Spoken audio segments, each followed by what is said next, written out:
captain ng Onyx PH for the longest time, the shot caller. Tapos pagdating dito sa Blacklist, siya pa rin. So it kind of just feels na ito talagang identity ni Venus, ni Oh My Venus, ay hindi mawawala sa kanya, and that makes him very successful in that kind of strategies. Ngayon, para kay Venus, sobrang nakokontrol niya kasi magkaroon siya ng view ng mapa, kaya naman din talaga gustong-gusto niya itong mga gantong heroes.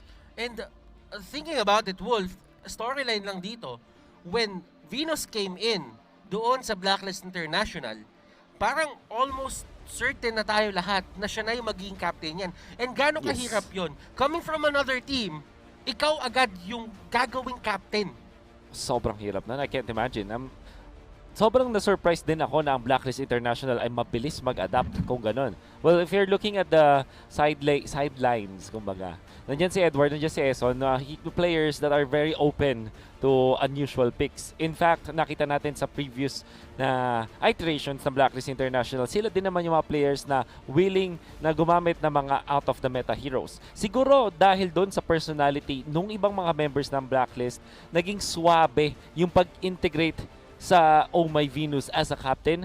But if I were to answer your question, sobrang hirap gawin nun. It's really one of the most difficult things out there. But Blacklist International, mukhang na they made it work. Look at this. Ladies and gentlemen, ito na ata yung pinakamabilis na drop na nakita ko sa Oh. buhay ko. And a Blacklist International, banning out the Selena, Natalia, and the Bane. Well, for the side of Aura PH, it's going to be the Bruno, the Mathilda, Estes, and the Diggy. Ang mga picks naman nila dito is Paquito, Rafaela, Harith. Sa side naman ng Aura, it's going to be the Alice, Johed, and the Benedetta. Sobrang surprising. Oh, well, at least, actually, hindi pala surprising. I'm gonna take that back.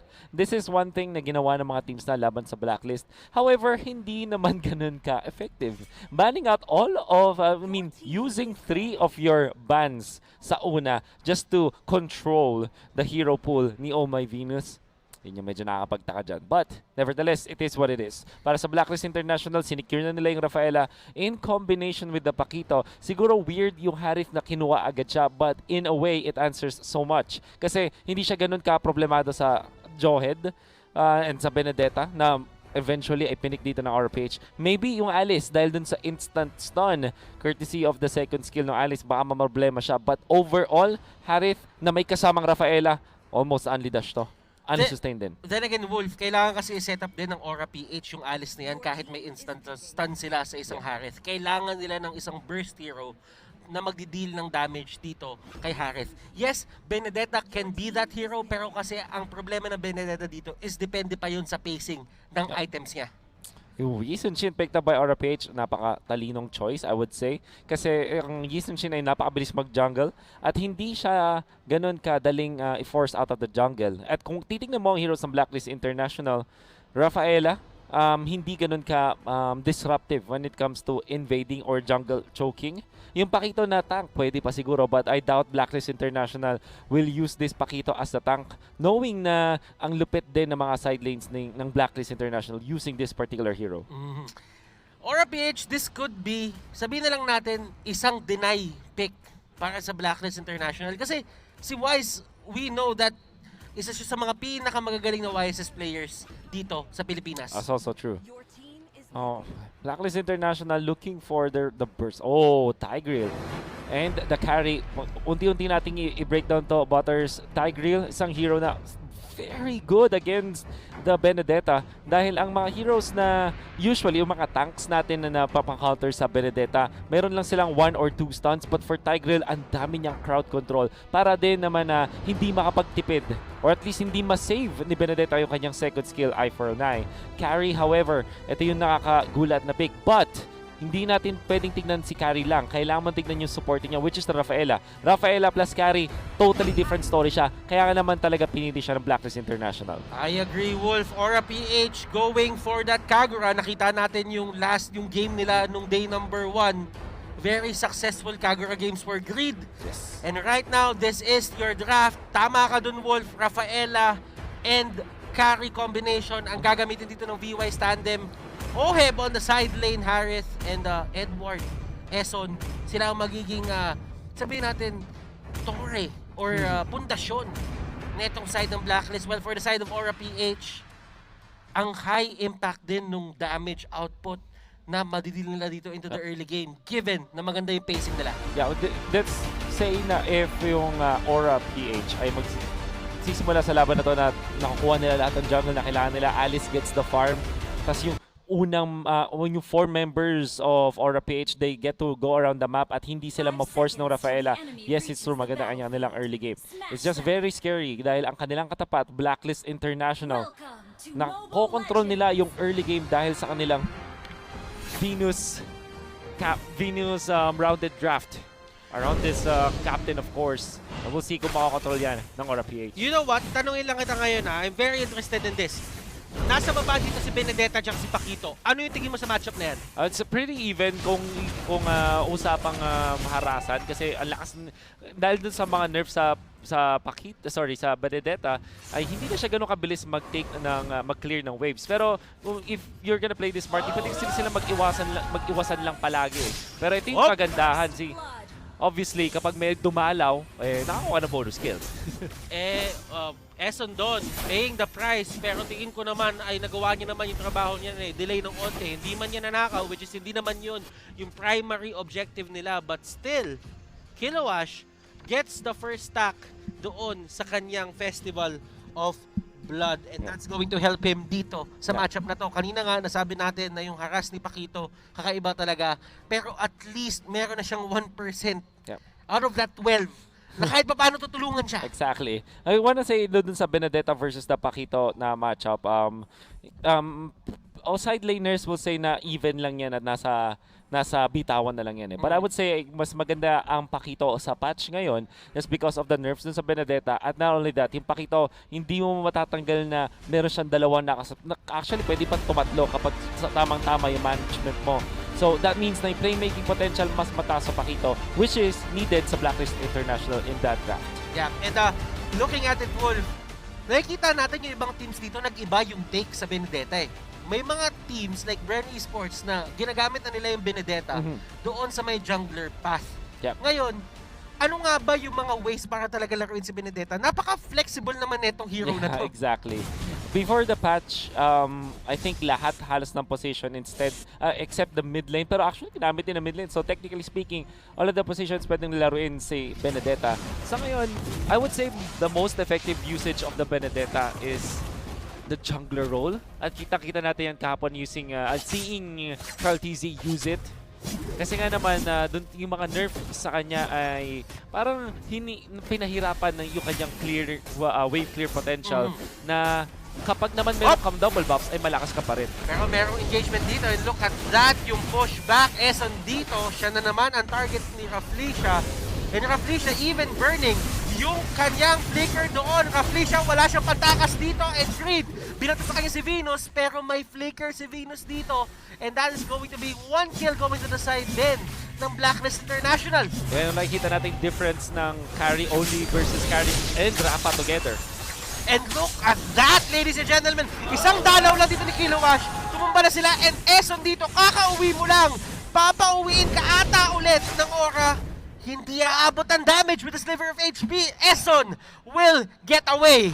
A better trade though for Aura PH. Ang ganda nung synchronization ng skills noon. That was so beautiful from Aura PH. Halos sabay-sabay na yung sustain na dapat nangyayari na nanggagaling from the Rafaela ay hindi nila nakuha. But nag-overstay din definitely ang V-Wise combo doon. But nevertheless, mukhang sila pa rin mananalo sa turtle fight. Ang ganda ng delay na ginawa doon ni Edward. Pumunta siya doon sa may area tapos talagang tinakot niya lang yung mga team members dito ng Aura. And bibitaw ang Aura doon pero si Rafflesia at the last possible moment, papasok siya and mapapani siya dito. Ladies and gentlemen, the power of the Paquito. Lalong-lalo na sa turtle take. So we can see na sa unang turtle na pinaglabanan ng pare sa teams, yung pag-zone out lang, yung fact na sobrang taas ng damage ng isang Paquito. Nahihirapan na nga. And looking now, since lamang na lamang si Edward over the Benedetta at this point, when it comes to the farm, dahil si Kilowash kasi tumulong dun sa may mid lane, nabubuli na yung Benedetta sa ngayon. Blacklist International dito, pwede sana silang pumunta sa may bot lane para umanswer doon sa push kasi nga umuwi si Kilowash. Pero sabi ng Blacklist, hindi, lalabanan natin yung Aura ng harapan. kasi yun naman talaga ang dapat gawin, lalong-lalo na pag Isunshin yung katapat mo. Maganda yung early game potential ng Blacklist International when it comes to defending. Reson. Na naman ang nahuli nila dito. Hindi niya magagamit yung implosion just because merong ejector na magaganap. Pero Oheb just in time, nung ipupush na clear niya na yung wave. And Blacklist International, ang ginagawa lang talaga nila dito is hawakan lang yung wave nila, while Aura, sinusubukan talaga maging aggressive. Now, Aura PH, they can be aggressive. Katulad nga sinabi natin kanina, pwede sila maghintay na yung Alice ay magiging mayaman na. That's Benny Cutie Alice, by the way. Isa sa mga signature heroes ni Benny Cutie. Pinaka-successful niya, of course. And hindi siya ganun katakot sa Harit kasi alam niya na meron siyang ways para talunin yung Harit. Lalong-lalo na pag yung Harit ay nabato na yung Zaman Force in the latter stages of the game. Ang gagawin na ng RPH, hintay lang nila mag-farm. Eso na naman ang naging target dito, and Implosion won't hit anybody. Raflesia, meron siyang flicker, pipilit pa bato ng Aura, nahanap na naman nila yung pick-off na gusto nila dito. And it seems na every single time na mawawala na isang member yung Blacklist International dito, nagbaback na sila agad.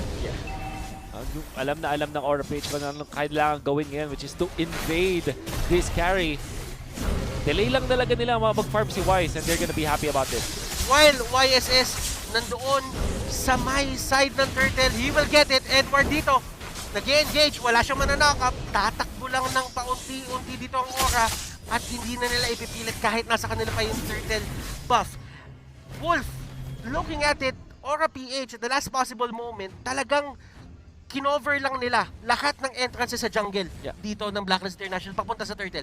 Kung kahapon ang ginagawa ng Aura PH is from minute 1 sila nagja-jungle choke. This time, tiniming nila kung saan mas malakas na nga sila using other heroes. Ngayon si Eson ay mapapasama pa talaga. Eson dito, hindi siya makahanap ng break. That is 0-4-1 on his scoreline. And hindi mo siya mabiblame kasi grabe yung binibigay sa kanya Raflesia na problema. I'm actually wondering why they opted to go for the Tigreal the Tigreal as the main tank. Although, nagme-make sense siya laban sa Benedetta and other heroes of Aura PH, it's quite slow. Parang, okay, pwede siya sa ibang klaseng mga drafts. But with Rafael and Carry na gustong umabante, yun yung medyo nakakapagtaka. But, if we look at the clashes, pag nagkaroon ng big clash in the mid-game, makikita natin yung essence ni Eson on this Tigreal. Hopefully, ay makakuha siya ng magagandang mga implosions para, like you said, he catches a break already. But until then, ay mahihirapan pa rin siya ngayon. Lalong-lalo na kasi mobile yung mga heroes ng Aura PH. JP in the area din and magkakagawan sila dito. Retribution, puwersa ni JP dito yung pagkuha niyan. And that is going to be 28 seconds. Kung titingnan natin dito yung Turtle, it's going to be 20 seconds na lang bago siya mag-up. And how important is it na yung Blacklist International talaga dito mag-hold on lang? Sa late game ba sila nakatingin dito, Wolf? Well, they do have ways para sa late game dahil meron silang Alice at meron din silang Benedetta. Sabihin na natin yung Isunshin is 50-50 sa late game. Malakas pa rin pero hindi ganun kalakas. And there is a fight, ladies and gentlemen. Nagkabatuan na naman dito. Eson caught in the middle. Aura PH dito. Aggression ang sagot nila sa lineup na ginawa ng Blacklist International. And Creed pumasok din. Tignan natin, Kilowash getting that kill. Connection after connection ang ginagawa dito ng Aura. Wonderful timing at hindi lang yan yung synchronization ng skills ng Aura PH. Well coordinated. Siguro ito yung nagiging tema ngayon ng Aura PH. Mas maganda yung execution sila na kanilang mga team fights. And you can see na nag-connect doon si Kiluwash, pati na rin si Greed doon sa may mid lane for that extra kill. Kiluwash coming from the bottom side, paakyat. Samantala si Greed hindi nagdalawang isip sa kanyang flame shot, sa kanyang yin-yang overturn. A wonderful display of execution mula sa Aura PH. Kita-kita natin talagang kakaiba na ang aura ng Aura PH. At speaking of fire, kung may heat map tayo dito sa may mapa, Wolf, lahat ng init nandun sa may taas. Parang ayaw nila bitawan yung area na yan. Yeah, they know that nandun yung si Harith. And kanina rin kasi nandun yung turtle area. Nandun yung respawn ng turtle. So when it comes to the timing, yun talaga yung tamang pagtuunan ng pansin ng Aura PH. I-clear lang nila yung wave sa may bottom lane, which is yun yung ginagawa ni Kiluwash. Hindi na siya nakikipag-lane kay Edward kasi alam niyang lugi na siya. Pero when it comes to just clearing the wave and controlling the map more, mas maganda yung nakukuha ng Aura PH.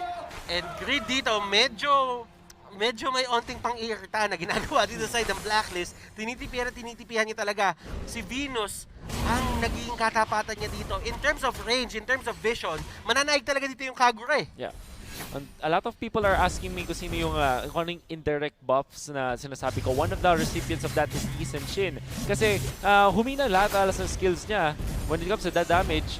Pero yung idea na mas malakas na yung nakuha mong gold ngayon sa jungle, at alam natin na ang Yi Sun Shin ay mabilis mag-jungle, kaya ang lakas ng Yi Sun Shin ngayon. Plus, more importantly, bumaba yung cooldown ng level 1 at level 2 na ultimate niya, which means na early and mid game, ang ganda ng vision mo. And you can see Aura PH, every time na activate na available yung ultimate ni Yi Sun Shin, ginagamit nila to get vision of Blacklist International. The past 2 clashes na nanalo ang Aura PH, dahil yun dun sa vision na pinrovide ng Mountain Shocker. E tignan mo kung gaano ka confident si JP dito para talagang i-take lang yung Lord mag-isa.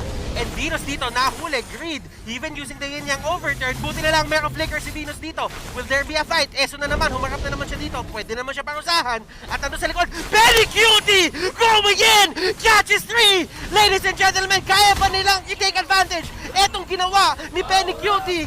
Yes, they will! Kilowash out of the backlines! Kaya pa nilang labanan to, pero hindi. Babak na lang dito yung Aura PH at kukuha nila sila ng objective. A wonderful initiation absolutely mula kay Benny Cutie with the jump. Siyempre, flicker. And yung sinasabi natin na value ng isang Alice dahil sa kanyang instant stun. Tapos meron siyang flicker na saktong-sakto dun sa second skill niya. Tapos, late game din ang damage output. Obviously, with the Clock of Destiny changes, ang sakit na talaga ng damage output ng Alice. Pero more importantly, Butters, yung ginawang maneuver na yun ng Aura PH, hindi man sila nakakuha ng wipeout, ang pinakamagandang nakuha nila doon ay yung Lord. At yun naman talaga yung nakikita natin mula sa Aura PH. Hindi sila gumagawa ng clash na basta-basta lang na nakakita sila na pwedeng patayin, papatayin agad nila. Hindi ganun yung mindset. The idea is work around all of the objectives. And the big objectives like the Lord, yun, saktong-sakto yung clash nila. Tatandaan natin na for Blacklist International, meron pa silang isang way para gulatin dito yung Aura at maubos sila. Meron silang implosion. Meron silang pakito na knock-up. Yes. So there are a lot of things na kailangan pa isipin yung Aura dito. Hindi sila pwede maging complacent. Yes. Kahit sabihin mo lamang na lamang sila. I agree. Kailangan nila bantayan kung ano yung ginagawa dito ni Eson. And Eson goes down. Siya yung pinakaunang kinukuha talaga. Kasi yun nga sinasabi natin, there's this miracle play na magagawa pa sila. Yung Tiger lang ang pinaka-importanting hero for Blacklist at this point. But Eson is always dying first kasi nga naman yung Aura PH. Pag nakita nilang nakalayo si Eson, kahit kaunti lang, will use that. But Reflection, by the way, sobrang smart. Dahil ginagamit niya yung ejector knock-up to cancel the implosion. Holy Crystal for Benny Cutie. Ito na yung damage output ng isang Alice at nagmamarcha na yung Lord dito sa may taas. Pwede nang butasin dito ng Aura PH yung top lane ng side ng Blacklist. Edward dito clearing the mid wave. Tignan natin kung madadala pa ba nila tong Lord na to hanggang sa dulo. Hindi na. Oh, look at Kilowash. Oh, Kilowash going in. Tignan natin, eye for an eye. Ginamit kay Edward. Hindi tutuloy. No need para sa Aura PH for sure. Kilowash ng zone out na lang din. I think ang next target for Aura PH is the mid lane. Tignan mo naman yung Blacklist International. Nandun na sila sa inner circle. Aura PH nandoon sa outer circle. It's not gonna be looking good para sa... Oh! Look at this! Benny Cutie going in! Winter Culture, ladies and gentlemen. Eson dito talaga lumalaban sa may gitna. Sinusubukan niya i-defend. Pero masyadong mataas yung damage na ginagawa dito ng Aura PH. Wise trying to fight. Flame shot na tama kay Rafaela. And he will go down. Tingnan natin dito. Pinupush na ng Aura PH and that is Aura PH. Winning game number 1. Oh, such a good coordination. Makikita natin all throughout for Aura PH. Hindi lang doon sa